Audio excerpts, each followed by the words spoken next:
আসসালামু আলাইকুম। ওয়ালাইকুম আসসালাম। ওয়ালাইকুম আসসালাম। আমি doctor Abdus Salam, professor cardiology, retired. আজকে আমরা যারা আলাপ করতেছি, আমার মনে হয় এর মধ্যে আপনারা সবাই কম বেশি প্র্যাকটিশনার। সুতরাং আমাদের আজকের আলোচনার বিষয়টা আমার মনে হয় প্র্যাকটিস ওরিয়েন্টেড হিসাবেই চিন্তা করি। কারণ আমরা ক্লাসে যেমন ছাত্রদের পড়াই, আসলে সেভাবে না না হয়ে আমার মনে হয় আমরা এই মতো আলাপ করি। আমাদের practice oriented day to day প্র্যাকটিসের যে প্রবলেমগুলো ফেস করি এইগুলো, আর পরবর্তীতে প্রয়োজনে আমরা আমাদের মধ্যে আলাপ আলোচনা করব। যদি আপনাদের বোঝার না বোঝার কোনো সমস্যা থাকে, আমি আমার মতো চেষ্টা করব। আমি আরম্ভ করি। Our today's discussion is acute chest pain approach and management. Among them, there are many topics are included in this subject. We will discuss mainly a few important ones, that is acute myocardial infarction, acute coronary syndrome, pericardial effusion, pneumothorax, and etc.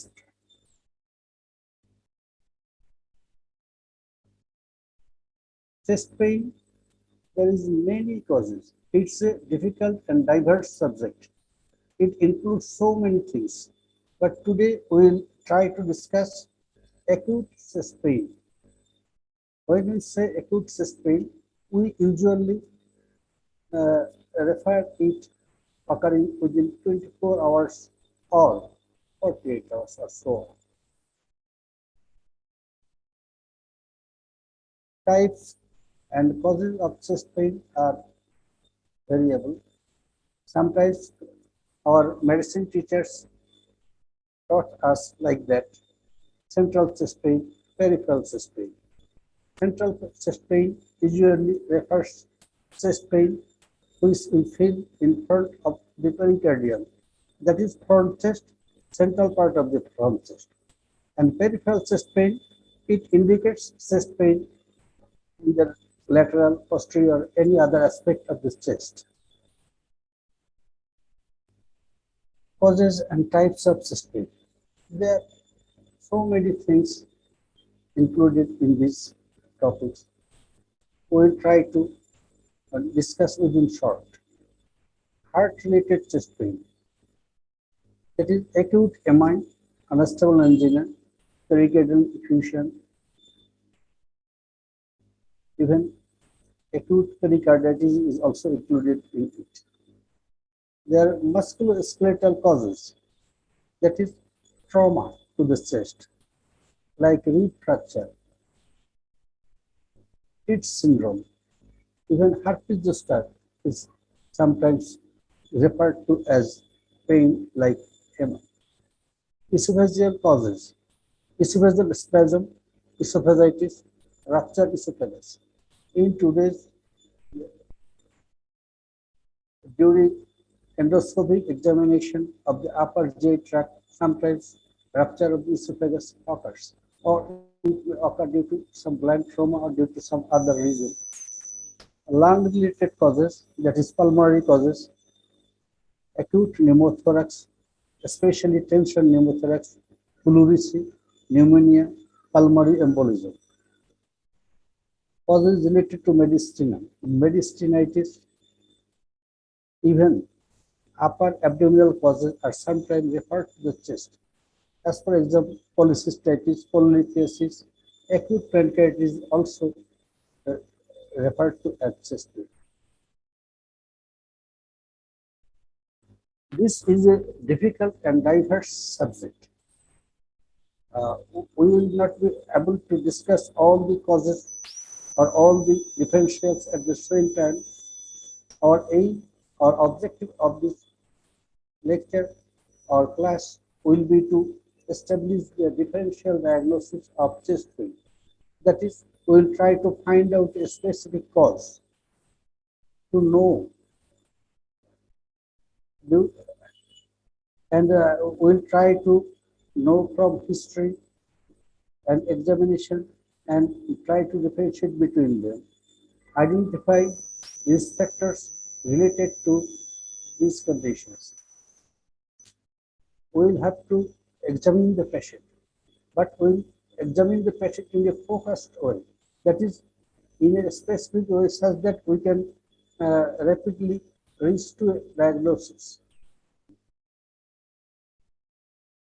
And we will try to identify investigations that are required for our specific diagnosis or PG diagnosis, and then according to outline the management of the patient or underlying cause.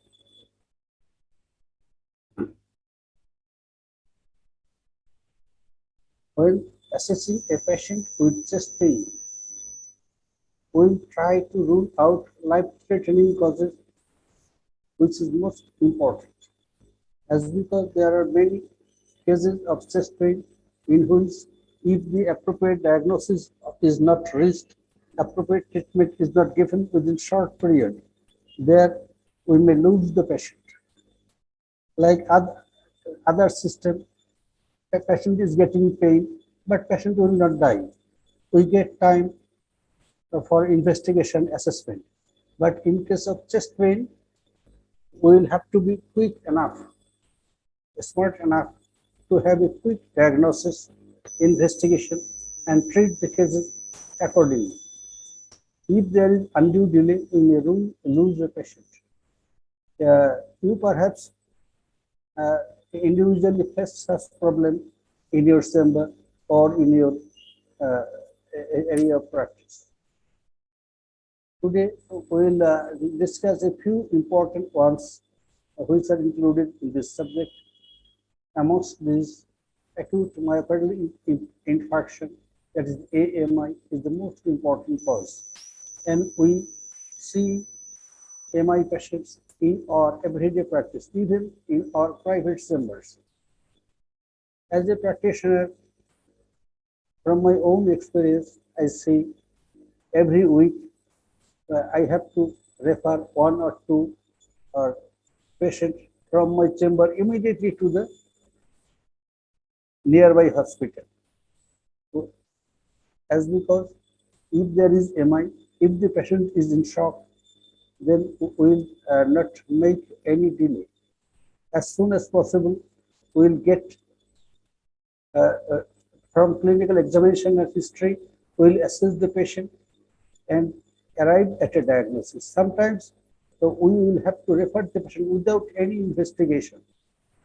As for example, if a patient attends your chamber with chest pain, sweating, hypotension, at the same time bradycardia, most likely the diagnosis is acute MI inferior, as because any painful condition is usually produces tachycardia.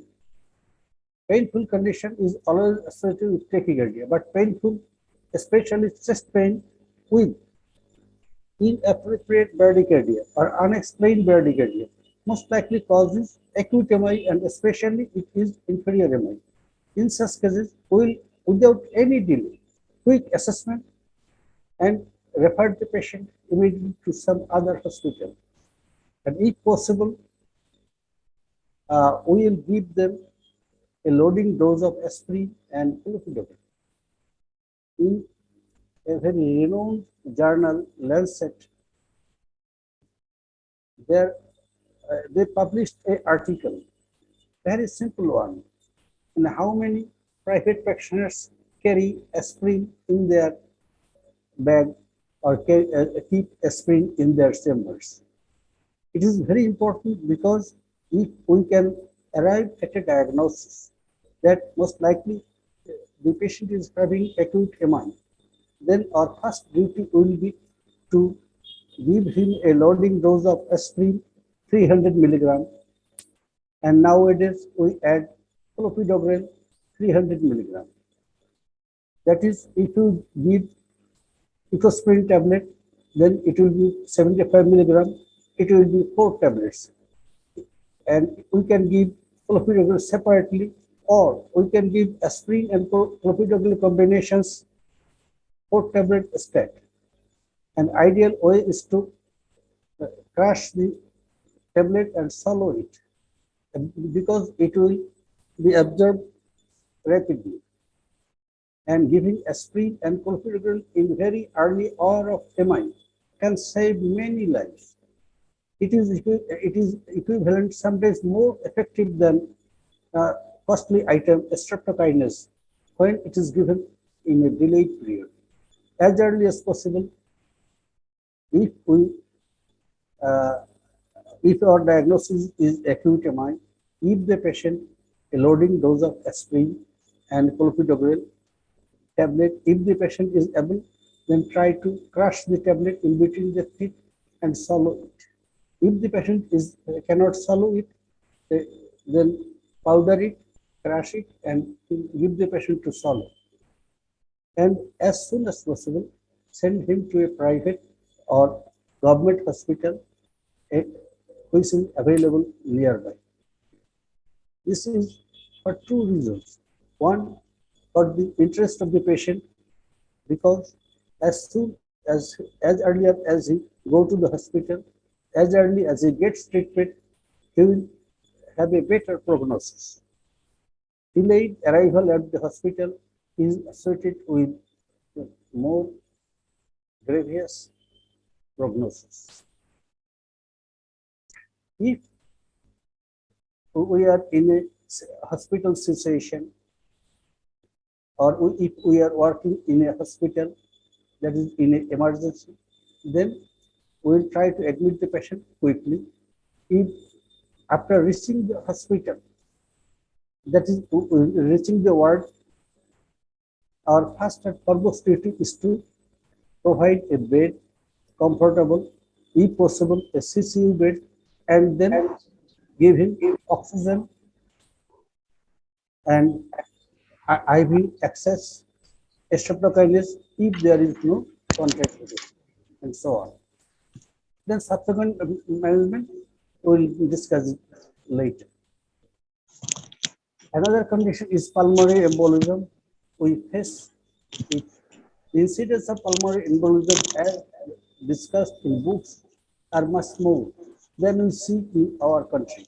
That's because many of the conditions are not diagnosed in our setting. Appropriate investigations are not available. Another important cause is tension pneumothorax. Here, the patient presents with sudden, severe, acute chest pain, and this chest pain is usually right or left-sided. There is severe respiratory distress. Quick examination, that is auscultation of the chest, will reveal normal breath sound in one lung, in another lung there is diminished breath sound.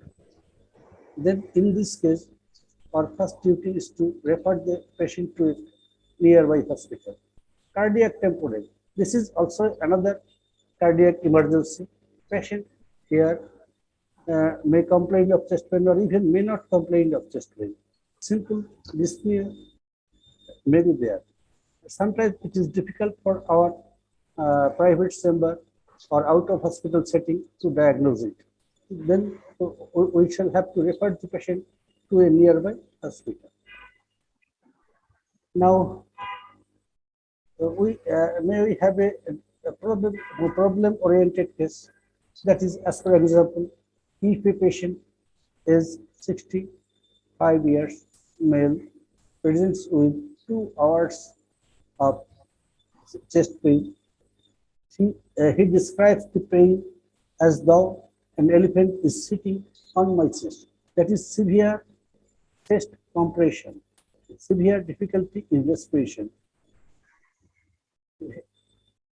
He also gives history of chest pain several and other occasions earlier, and that pain was induced by walking or any other type of exhaustion.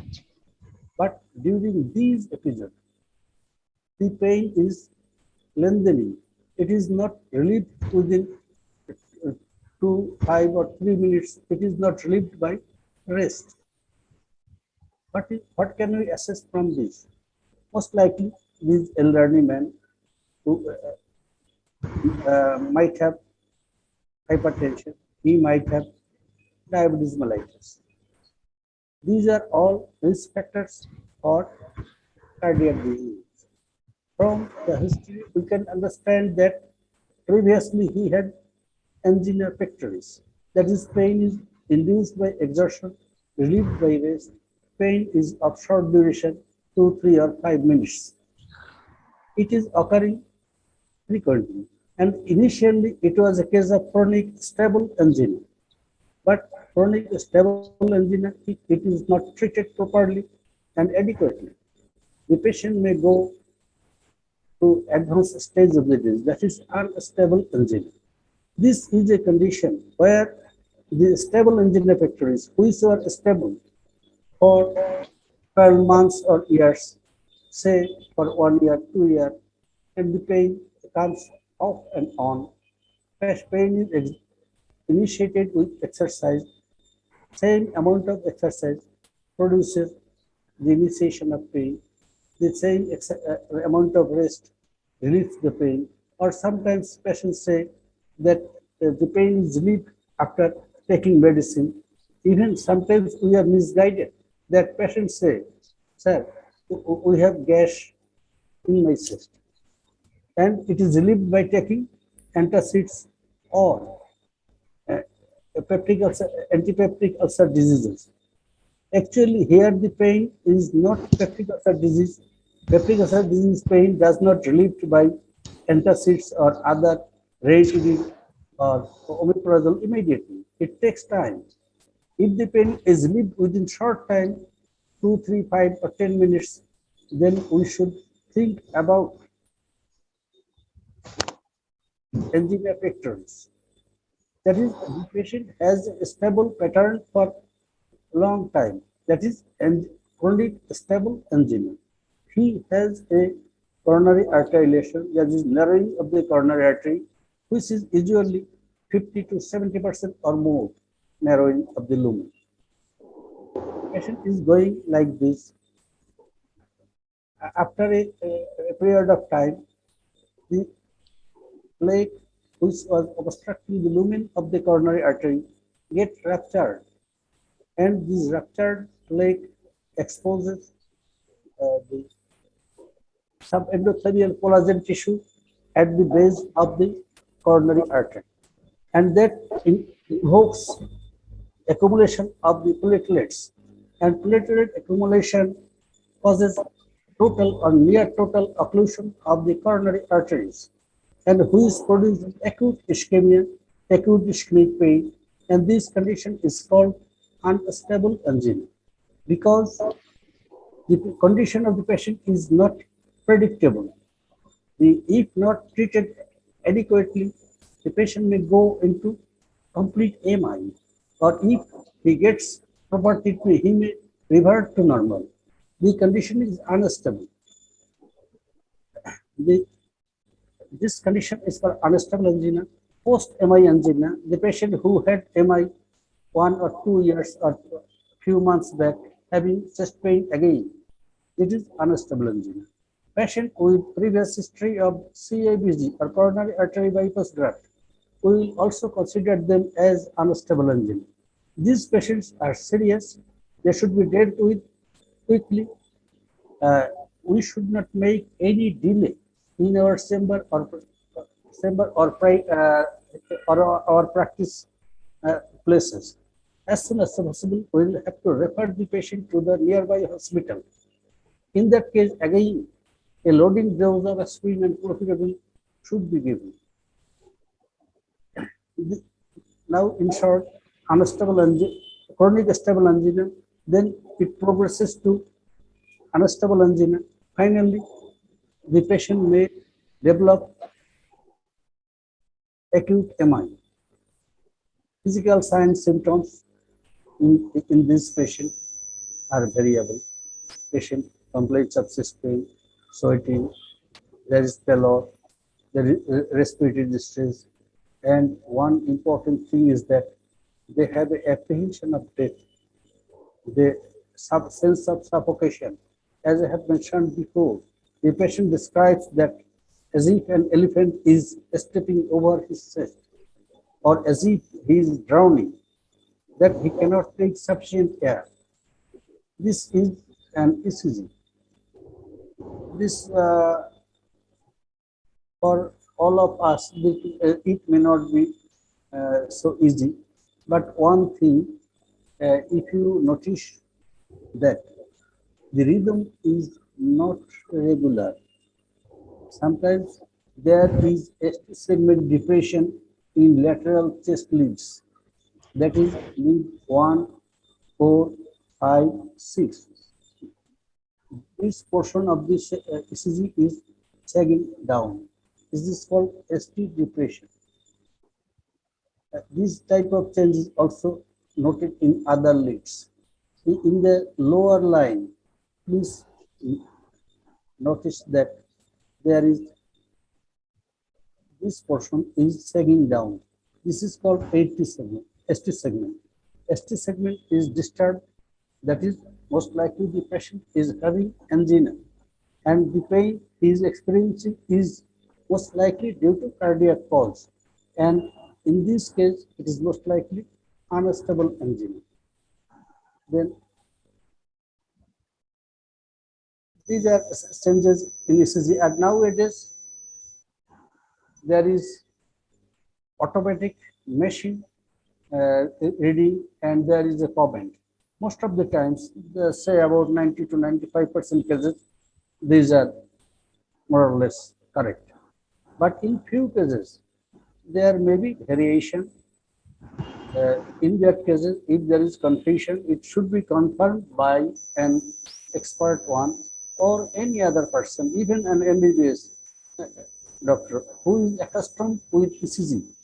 He can easily understand the changes, and it is not so difficult. In our everyday practice, everyday chamber practice, if we follow the regular the patient reporting, then we can have an idea about the ECG changes.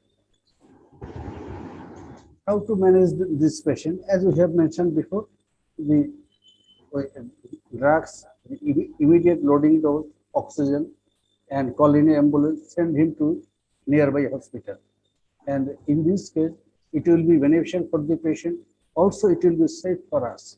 Nowadays, the patients are anxious, so we try to de-shoulder the burden.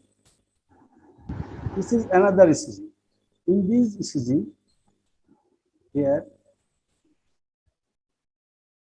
in the lateral leads, there are in lead V1, V2, V3, there is ST segment elevation, and there is a pathological cue. All the chest leads, that is from V1 to V5, has gross ST elevation. At the same time, there is Q waves in V1, V2. Then it is a case of acute MI. As we have discussed, patient with chronic stable angina, if he remain untreated or in course of time, he can develop unstable angina, and unstable angina may finally end up with acute MI. This is an example of acute MI. In such cases, the machine reporting, as I have mentioned, most of the cases are accurate now, and we rely on it and send the patient to nearby hospital. Describe the changes what you see in the diagnosis, as we have discussed earlier. Management of the patient in short, management depends upon the situation of the attending physician.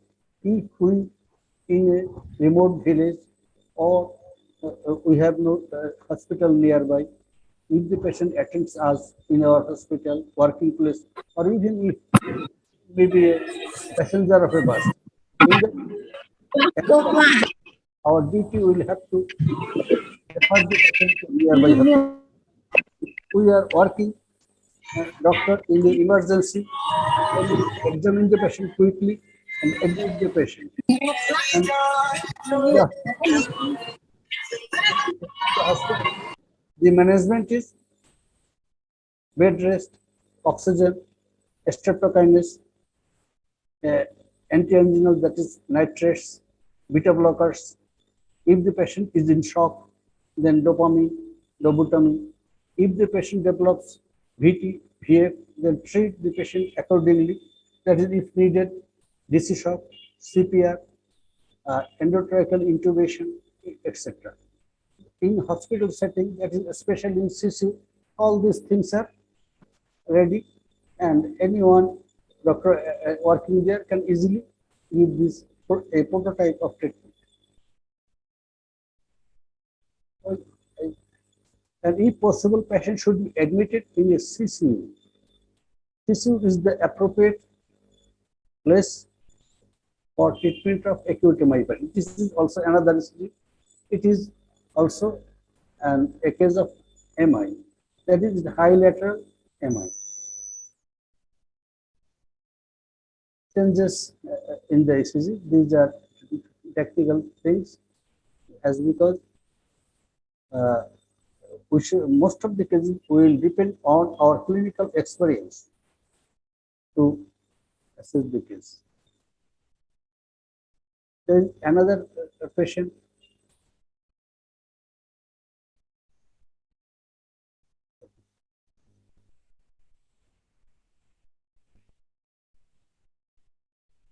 In this patient, elderly patient with history of shortness of breath, chest pain, and also history of hemoptysis, attends the hospital, his blood pressure is low, heart rate is, there is tachycardia, and temperature is normal. In this case, we can assume it to be a case of pulmonary embolism, especially elderly patient, bedridden patient, and those who have who are bedridden for major surgical causes, especially orthopedic operation, etc. They are more likely to develop pulmonary embolism. As I have mentioned already, that pulmonary embolism incidence is much more in our textbooks, but incidence as we find in our population is much less. It may be due to some ethnic variation, or it may be another reason that we have less facility for diagnosis. If we think a case of pulmonary embolism, we should send the patient to hospital. And to establish the diagnosis, there are so many sophisticated investigation, ECG, echo, angiogram,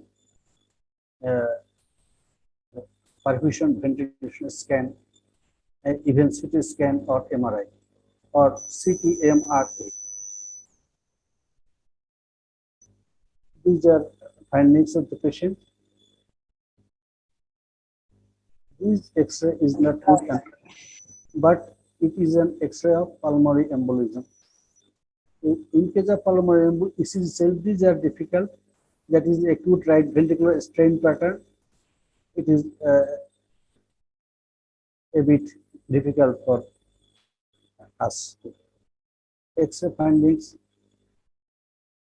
Other tests, as I have mentioned, these are sophisticated tests, X-ray test, perfusion ventilation scan, even echo sometimes have a role to diagnose pulmonary embolism if the embolus is located in main pulmonary artery or branch pulmonary artery in proximal positions. Then CT scan of chest, MRA of chest, or the magnetic resonance angiogram or CT angiogram may have some role to in the diagnosis.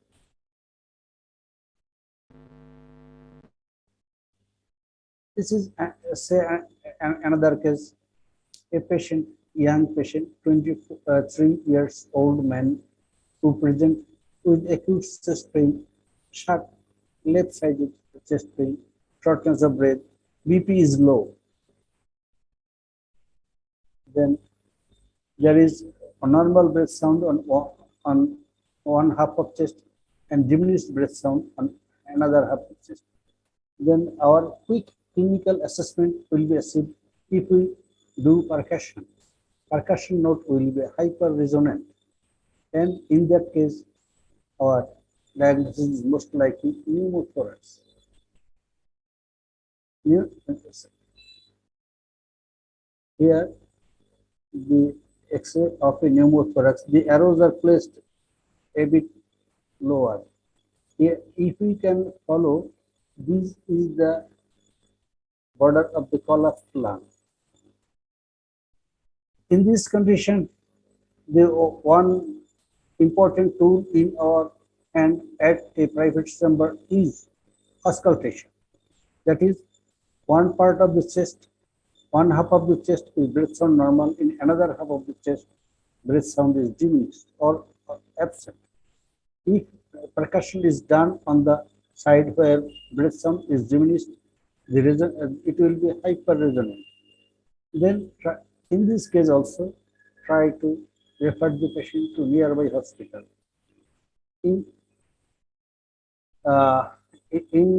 private chamber, we do not try the if there is tension pneumothorax, there is, if we can do excess chest, if it is available nearby, it may be of great help for us. If there is shifting of the mediastinum, then the heart and lung is shifted towards the opposite side. In that case, insertion of a wide bore needle through the intercostal space may save the patient. But these procedures are risky in our setting. The attendants will keep blame to the doctor. If the patient is saved, then doctor is a good one. But if the patient dies anyway, there will be a problem. In this case, the actual way is to de-shouldering. That is, refer the patient to a nearby hospital. In hospital setting, we can do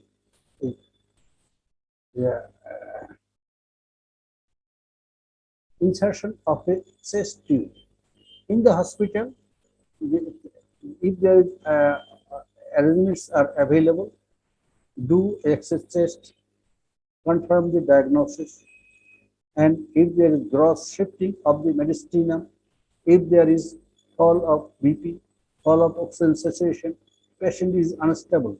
Even in the ward, we can take a heroic measure, that is insertion of a wide bore needle. Many of you must have seen such cases in medical colleges when we were trainee there. I myself also did one or two cases, but with risk. In one case, the patient was relieved immediately and the attendants praised me. But if there is a problem, if the patient dies, then every responsibility will go to the physician. These things can be done in a hospital which is equipped with appropriate instruments. After insertion of a chest tube, then other things will be done accordingly. What are the causes of pneumothorax? Causes are variable. In our setting, that is, if the patient is a healthy, young, lean and thin person, often they have history of cough, onset is sudden, then we can think it about a case of a spontaneous pneumothorax. That is, pneumothorax without apparent cause. In this case, there may be rupture of the subpleural blades, or it may occur due to the second most common cause is tuberculosis in our country. It may occur due to some other causes also. Now, We are at the end of our discussion. As I have mentioned that chest pain is a difficult and diverse problem, especially for those who are out of hospital, who are in the setting of our private chambers. আমি কিছু বাংলায় বলি যদি আপনাদের আপত্তি না থাকে, কারণ বুকের ব্যথা, মনের ব্যথা কোনটা কেমন সবসময় ডিফারেন্সিয়েট করা যায় না। বিশেষ করে চেস্ট পেইন নিয়ে অনেক পেশেন্ট আসে যারা সিম্পলি মেলিঙ্গারি, আমরা যাদের সবসময় হিস্টেরিয়া বলি ইত্যাদি ইত্যাদি। কিন্তু আমাদের কখনোই চেস্ট পেইনকে ইগনোর করা ঠিক হবে না, তার কারণ অ্যাপারেন্টলি মনে হয় যে সে মেলিঙ্গারি করতেছে, কিন্তু কখনো কখনো এমন হয় যে আসলে মেলিঙ্গারি না। আজকাল খুব কম বয়সী মানুষের মধ্যেও হার্ট অ্যাটাক দেখা যায়। 20, 25, 30, 20 থেকে 30 বছর বয়সের মধ্যে হার্ট অ্যাটাকের রোগী আমার দেশে বেশ পাওয়া যায়, বিশেষ করে মেডিকেল কলেজ সেটিং বা বড় বড় হাসপাতাল সেটিং বা সিসি সেটিং এ পাওয়া যায়। অনেক সময় আমরাও অবাক হই এই বয়সে কেমনি কিভাবে এর হার্ট অ্যাটাক করবে। আর এই সমস্ত পেশেন্টের ক্ষেত্রে খুব বড় হসপিটালে অ্যাপ্রোপ্রিয়েট সেটিং এ খুব কনফার্ম ডায়াগনোসিস করতে না পারলে রোগীর লোকেরাও বিশ্বাস করে না। এই জন্য সবসময় চেস্ট পেইন যত বয়স যাই হোক, তার সিমটম সিভিরিটি যাই হোক, অবশ্যই এটাকে গুরুত্ব সহকারে বিবেচনা করবেন এবং কনফার্ম হওয়ার পরে পেশেন্টকে যে সমস্যা নাই বাড়ি যান। তবে এরকম মনে হয় না বলাই ভালো। যদি চেস্ট পেইন থাকে তাকে সবচেয়ে ভালো হয় আপনি কাছাকাছি কোনো হাসপাতালে যান, ওখানে আপনার পরীক্ষা নিরীক্ষা হোক, ডাক্তার বলুক হাসপাতাল থেকে যে আপনি ভালো আছেন, বাড়ি যান। এবং অনেক ক্ষেত্রেই পেশেন্টের অবজারভেশন দরকার হয়, ইমিডিয়েটলি খুব কুইক কোনো ডিসিশনে আসা যায় না। সে সমস্ত ক্ষেত্রে আমরা পেশেন্টকে অবজার্ভ করতে বলি। যদি খুব সিমটম কম হয় সেক্ষেত্রে আপনারা প্রাইভেট চেম্বারেও অবজার্ভ করতে বলতে পারেন। একটা ইসিজি করানো হইলো, লাগলে 1 বা 2 ঘন্টা পরে সে আরেকটা ইসিজি করলো। প্রয়োজনে এখন ট্রোপোনিন আই অনেক জায়গাতেই সম্ভব, লাগলে একটা ট্রোপোনিন আই করেন, 1-2 ঘন্টার মধ্যে রেজাল্ট পাওয়া সম্ভব। একটা এক্সেস টেস্ট করেন। তবে সেক্ষেত্রে এক্ষেত্রে কোনো একদম হার্ড অ্যান্ড ফাস্ট রুল নাই, এটা আপনার এক্সপিরিয়েন্সের উপর নির্ভর করে, আপনার সিচুয়েশনের উপর নির্ভর করে, আপনি how will handle the patient. আপনার আমার মনে হয় সবারই এরকম অভিজ্ঞতা আছে যে খুব কম চেস্ট পেইন, তাও পেশেন্ট সাডেনলি এমআই ডেভেলপ করে, কলাপস করে, পেশেন্ট এক্সপায়ার করে, এমন ঘটনা ঘটে। যদি আপনাদের কিছু মনে না করেন আমি ওর ব্যক্তিগত একটা অভিজ্ঞতা শেয়ার করি। এটা হলো আমি এবং আমার আরেকজন চক্ষু স্পেশালিস্ট বন্ধু, এরা আমার কাছাকাছি কোনো একটা জায়গায় আরেক বন্ধুর একটা প্রাইভেট ক্লিনিকে, সেখানে ঘুরতে যাওয়া, বেড়াইতে যাওয়া ইত্যাদি সব মিলিয়ে সকাল গিয়ে আমরা নাস্তা করতেছি, এমন সময় হঠাৎ হইচই, হই হুল্লোড়, চিৎকার। আমরা সামনে বের হইলাম, দেখলাম একজন ইয়াং রোগী, বড় জোর বয়স 30-35 হবে, খুব হ্যান্ডসাম, ফর্সা, স্বাস্থ্য ভালো, নিয়ে আসছে এবং অলরেডি এক্সপায়ার। রোগীদের বক্তব্য হলো যে কালকে দেখাইলাম, আপনি বললেন গ্যাসের ওষুধ দিলেন, আজকে আমাদের রোগী মারা গেল কেন? ডেথ ডিক্লারেশন দিতে খুব কষ্ট, তারপর তারাই বুঝতে পারছে যে মারা গেছে। এমন অবস্থায় আমরা হাজির, এবং আমার বন্ধু পরিচয় করাই দিল যে উনি একজন কার্ডিওলজিস্ট, ঢাকা থেকে আসছেন, উনি আর একজন বড় ডাক্তার। এখন অবস্থা এরকম যে ওই মালিক সহ আমরা সবাই মারধরের সম্মুখীন। এসব অবস্থায় কি করা যায়? ওনাদের মধ্যে থেকে একজনকে ডাকলাম, একটু মুরব্বী ধরনের, আপনার কি হয়? দেখলাম তার ভাই ছেলে ভাই ক্লোজার, ওনাকে বললাম দেখেন আপনারা যেটা বলছেন ডাক্তার সরকার যেটা বলছে ঠিকই আছে, গ্যাসে সমস্যা ছিল, গ্যাসের ওষুধ দিছে, তো গ্যাসের ওষুধে কাজ করতে একটু সময় লাগে। হ্যাঁ জি, এখন দেখেন গ্যাসে কাজ করার আগে গ্যাসটা উপর দিকে উঠছে, হার্টে চাপ দিচ্ছে, হার্টটা বন্ধ হয়ে গেছে। দেখলাম রোগীরা খুব সহজে বিশ্বাস করলো, যেভাবেই হোক আমরা ওই দিন একটা বড় বিপদ থেকে রক্ষা পাওয়া গেছে। এরকম সমস্যা অনেক ঘটে। ইভেন আমার দেশে এক্সপিরিয়েন্স আমাদের আরো খারাপ। যদি আপনাদের সাথে আমরা শেয়ার করতে পারতাম ভালো হইতো, যে সিসিউতে ভর্তি রোগী, acute MI, young patient, cardiac arrest হইল, কার্ডিয়াক অ্যারেস্টের পরে সিপিআর দেওয়ার পরে পেশেন্ট সুস্থ ভালো হয়ে গেল, এবং একটু সামনে গিয়ে ওই ওয়ার্ডের বাইরে দাঁড়িয়ে রোগীরা বলতেছে, একজন বুঝাইছে, দেখ বলছে, দেখছো যে গ্যাস, এই যে চাপাচাপি করছে, গ্যাসটা বাইরে হয়ে গেছে, রোগী ভালো। আমাদের অবস্থা এই। সুতরাং পেশেন্ট, কার্ডিয়াক পেশেন্টের চিকিৎসা একটু ঝুঁকিপূর্ণ, এবং যার যে সেটিং, যার যে অবস্থান অনুযায়ী আমরা এগুলো ম্যানেজ করার চেষ্টা করি। আচ্ছা, থ্যাংক ইউ অল। আপনাদের পক্ষ থেকে কারো যদি কিছু জানার বোঝার থাকে, আমি আমার সাধ্যমতো আপনাদের উত্তর দিতে চেষ্টা করব। এনিওয়ান?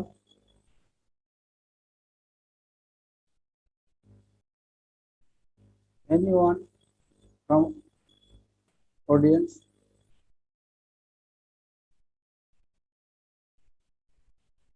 Hello, Mr. জি স্যার।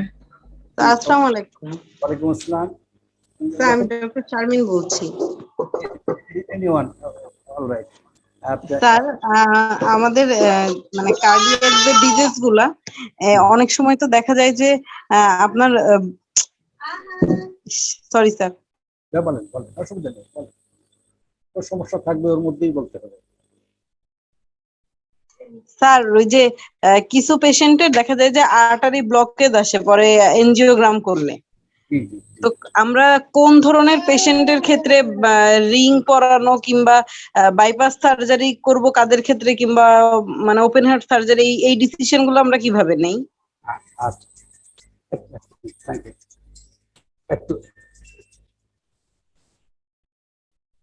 বাবু, একটু পরে, আধা ঘন্টা পরে। হ্যালো, ঠিক আছে। আচ্ছা, একটা ভেরি নাইস কোশ্চেন। এই সিদ্ধান্তটা একটা জটিল সিদ্ধান্ত। এইটা এনজিওগ্রাম করার পরে এই সিদ্ধান্তটা আসে যে আমরা কি করব, যে আমরা রিং পরাবো না তারে বাইপাস সার্জারিতে যাব। আমার মনে হয় এনজিওগ্রাম সম্পর্কে একটু আলোচনা করি। এনজিওগ্রাম হলো হার্টের রক্তনালী একটা ম্যাপ বলতে পারে, যে রক্তনালী কোনটা কোনখানে কতটুকু ব্লক আছে এটা বোঝার একটা সবচেয়ে স্ট্যান্ডার্ড পরীক্ষা হলো করোনারি এনজিওগ্রাম। করোনারি এনজিওগ্রাম এমন একটা পরীক্ষা, এটা একটা ঝুঁকিপূর্ণ পরীক্ষা। সাধারণত 10,000-এ একজন মানুষ কিন্তু মরতে পারে। রোগীদের বা ডাক্তার সাহেবদের অনেকের ধারণা আছে এটা কিছু না, না, এটা এক্স রে, ইসিজি বা অন্য রক্ত প্রস্রাব এখানে পরীক্ষার মতো কোনো পরীক্ষা না, এবং সব পেশেন্টের জন্য আমরা চিন্তা করবো না। আমরা যাদেরকে বিশেষভাবে চিন্তা করি যে এই পেশেন্টের অবশ্যই করোনারি আর্টারি ব্লক আছে, তার জন্য আমরা করোনারি এনজিওগ্রাম সাজেস্ট করব। অনেক সময় রোগীদের একটা ধারণা থাকে, স্যার দেখেন তো পরীক্ষা করি যে আমার ব্লক আছে কিনা। না, একদমই এর উপরে না। আপনাকে ডাক্তার হিসাবে মোটামুটি অ্যাসেস করতে হবে তার কতটুকু দরকার, যার জন্য দরকার। সাধারণত যার অলরেডি টিপিক্যাল চেস্ট পেইন আছে, যে অলরেডি এমআই হয়ে গেছে, যার স্ট্রং ফ্যামিলি হিস্ট্রি আছে, যার ডায়াবেটিস, প্রেশার বা রিস্ক ফ্যাক্টর আছে, তার জন্য আমরা সাধারণত করোনারি এনজিওগ্রাম সাজেস্ট করি।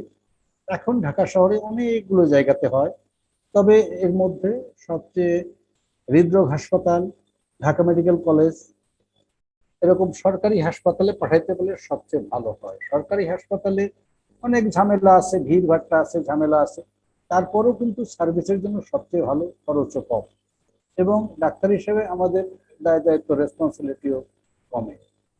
আর যারা একটু ওয়েল টু ডু, যাদের সামর্থ্য আছে বা যারা সহজেই আগ্রহী, তাদের জন্য আপনি ভালো যে কোনো হাসপাতালে পাঠাইতে পারেন। ঢাকার অনেকগুলো হাসপাতাল আছে, এর মধ্যে নামি দামি, মাঝারি বিভিন্ন রকম হাসপাতাল আছে। আর এনজিওগ্রাম সার্ভিসটা প্রায় একই।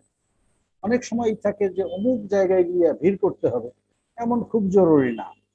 এনজিওগ্রাম এখন যারা রেগুলার করে তাদের জন্য খুবই একটা সহজ প্রসিজিওর। এটা আপনি যে কোনো জায়গায় করাইতে পারেন। এনজিওগ্রাম করার পরে কি ফাইন্ডিংস আসবে? সাধারণত এনজিওগ্রাম করার পরে খুব কম ক্ষেত্রে হইলেও 5 থেকে 10% ক্ষেত্রে দেখা যায় all the large epicardial coronary arteries are normal, or sometimes they may have minimum lesion, that is 20%, 10%, 30% occlusion. In that case, decision is your epicardial coronary artery, large epicardial coronary arteries are normal. You take medicine and wait, and keep the patient under your observation. In about 50 or 60% cases, there is significant coronary artery stenosis. Significant coronary artery stenosis means occlusion of the coronary artery lumen more than 70%.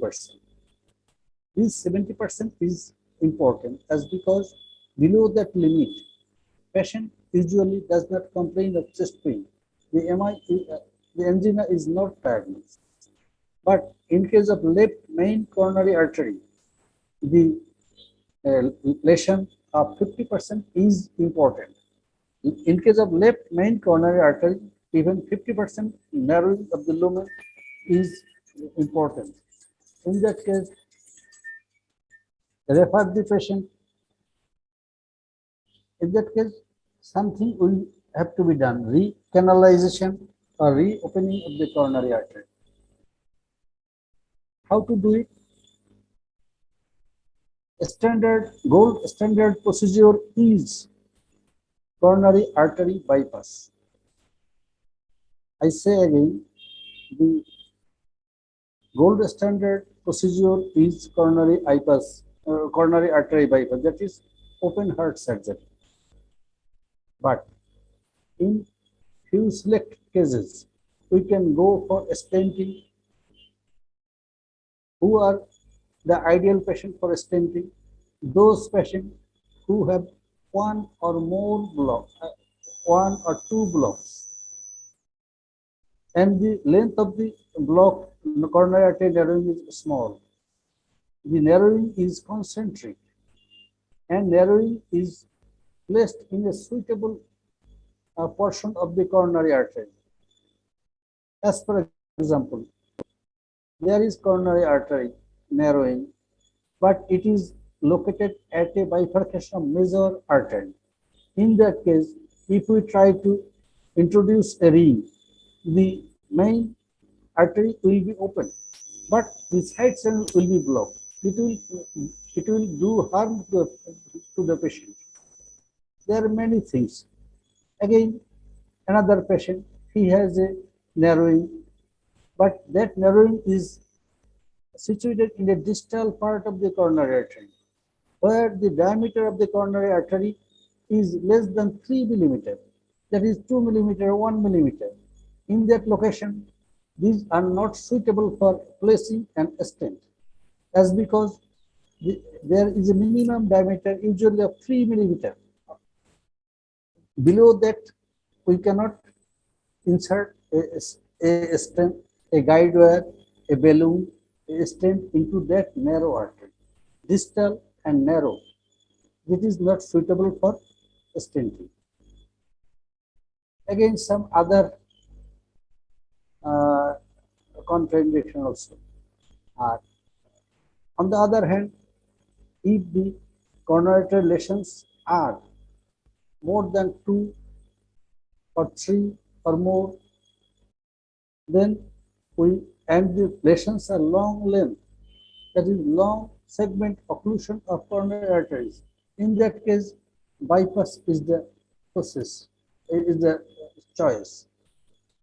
Those patients who have diabetes, hypertension, etc., for them the coronary artery bypass is the method of choice.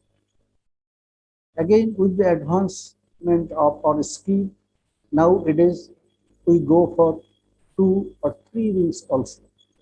That depends between the discussion between the doctor and the patient. 2 or more stent sometimes becomes more costly than bypass surgery. But there are some patients who does not want to undergo bypass surgery or open heart surgery, they pursue the doctor, please place an stent, one or two, whatever may be the cost, I will bear it. I don't like to undergo bypass surgery. After discussion, we can do that. But first recommendation is bypass surgery. Again, I say 5 to 10% patient after coronary artery angiogram, you are normal. Then another about 50% patient or 60% patient, there is significant coronary artery lesion. That is coronary artery narrowing more than 70% or multiple segments, and the lesion is again, it is placed in a suitable portion of the coronary artery. In that case, we can go for bypass surgery. But again, there are some other limitations. If the patient is physically unfit, if the ejection fraction, that is function of the heart, is minimized, that is less than 50% or less than 40%, in that case, we do not go for coronary artery bypass surgery because this patient is likely to have more risk of death. And in some other few patients, that is about 20 to 50% patient, there is diffuse coronary artery lesion. There is lesion here and there. There is diffuse narrowing.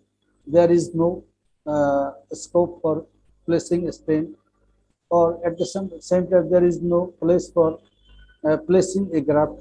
In that case, we advise this patient, you are not fit for surgery, you are not fit for a stent. Then what to do? You can go for maximum medical treatment and lifestyle modification. That is, for the rest of your life, you will have to take medicine strictly. You will be under a physician, appropriate physician, and you will have to abide by some rules. That is, avoid smoking. If the patient is obese, try to lose weight. If he has diabetes, try to control the diabetes strictly, control hypertension. And this patient sometimes develop recurrent heart failure, especially if the cardiac function is compromised. That is, ejection fraction is less than 30%. This patient frequently develops heart failure. They require a repeated hospitalization. For this patient, truly to say, nothing to do except appropriate maximum medical treatment, lifestyle modification, and to be contented with his condition. Thank you. Anyone? Any question?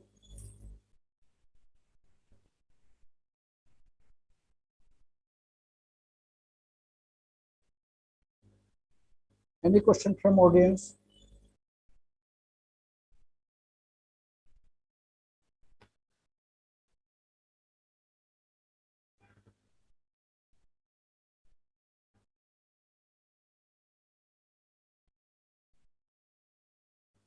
Achha.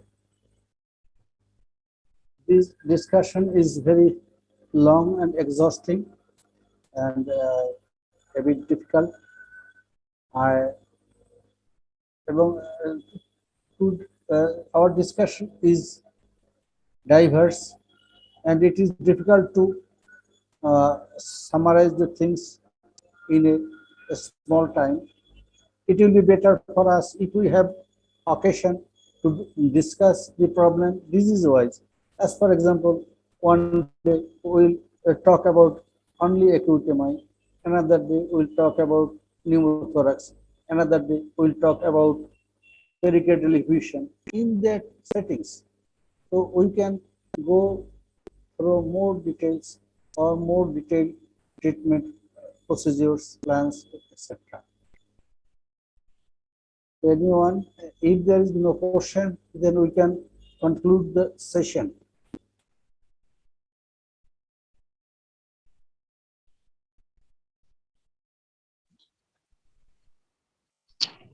কারো কোনো question না থাকলে তাহলে শেষ করে দিব আর কি। It is a sir মনে হয় session. আর কোনো কোয়েশ্চেন আছে। আচ্ছা, thank you all. ঠিক আছে sir, thank you so much. আসসালামু আলাইকুম sir. Thank you so much. Walaikum assalam. Thank you all.